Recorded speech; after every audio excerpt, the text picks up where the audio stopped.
প্রধানমন্ত্রী তারেক রহমান বলেছেন 2034 সালের মধ্যে দেশকে $1 ট্রিলিয়ন অর্থনীতিতে নিতে কাজ করছে সরকার। বলেন, শুধু আকর্ষণীয় বিনিয়োগের জন্য নয়, বরং তার সরকার বিনিয়োগকারীদের সাথে টেকসই বাণিজ্য সম্পর্ক গড়তে চায়। বৃহস্পতিবার চীন মৈত্রী আন্তর্জাতিক সম্মেলন কেন্দ্রে বিদেশি বিনিয়োগ নিয়ে এক সম্মেলনে এসব কথা বলেন তিনি। দেশে ব্যবসা ও বিনিয়োগের সুষ্ঠু পরিবেশ নিশ্চিতে সরকার বদ্ধপরিকর বলেও জানান প্রধানমন্ত্রী। শফিকুল হকের প্রতিবেদন। স্বল্পোন্নত দেশের মর্যাদা থেকে উত্তরণের পরবর্তী ধাপে প্রবেশের প্রস্তুতি নিচ্ছে বাংলাদেশ, যেখানে বৈদেশিক প্রত্যক্ষ বিনিয়োগ আর বিনিয়োগকারী ও নীতি নির্ধারকদের মধ্যে কার্যকর সংলাপ ও পারস্পরিক সহযোগিতা আগের যে কোনো সময়ের তুলনায় গুরুত্বপূর্ণ।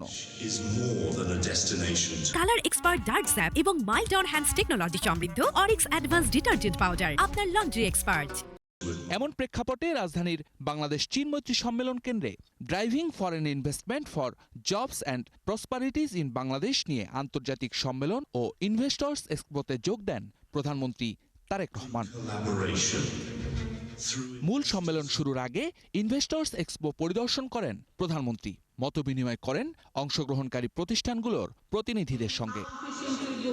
অনুষ্ঠানে দেয়া বক্তব্যে রাজনীতিতে প্রবেশের আগে ব্যবসায়ী হিসেবে নিজের ব্যক্তিগত অভিজ্ঞতার কথা তুলে ধরেন প্রধানমন্ত্রী।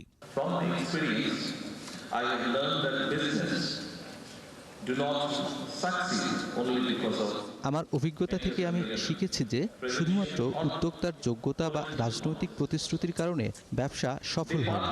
প্রবৃদ্ধি সমর্থনকারী সরকারি নীতির কারণেও এটি আংশিকভাবে সফল হয়। বিনিয়োগকারী স্থানীয় উদ্যোক্তা কিংবা বিদেশি যেই হন না কেন, সরকার তার পাশে থাকবে বলেও প্রতিশ্রুতি দেন তারেক রহমান।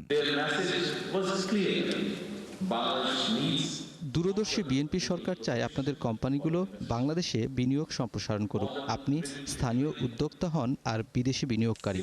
যখন আপনি বাংলাদেশে বিনিয়োগ করবেন, আমাদের সরকারও তার সময়, সমর্থন এবং নীতির মাধ্যমে আপনার উপর বিনিয়োগ করবে। ইনশাআল্লাহ এই প্রতিশ্রুতি আমরা রক্ষা করব।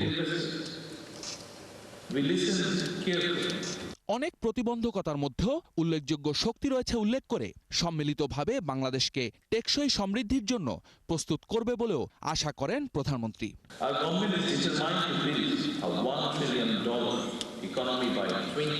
আমাদের লক্ষ্য হলো একটি নিয়মভিত্তিক, বিশ্বব্যাপী সংযুক্ত এবং বেসরকারি খাতচালিত অর্থনীতি গড়ে তোলা। আমাদের নির্বাচনী ইশতেহার অর্থনৈতিক রূপান্তরের জন্য একটি সুস্পষ্ট রূপরেখা প্রদান করে। আমাদের সরকার 2034 সালের মধ্যে $1 ট্রিলিয়ন অর্থনীতি গড়তে দৃঢ়প্রতিজ্ঞ। এ সময় একটি সমৃদ্ধ বাংলাদেশ গড়তে এখানে বিনিয়োগকারীদের বিনিয়োগের জন্য স্বাগত জানান সরকার প্রধান।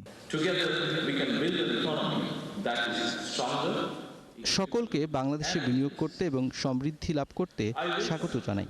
আসুন আমরা একসাথে বেড়ে উঠি, কর্মসংস্থান সৃষ্টি করি এবং বাংলাদেশকে নতুন রূপ দিই।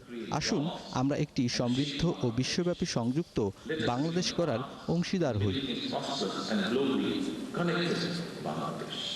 শফিকুল হক, ৭১, ঢাকা।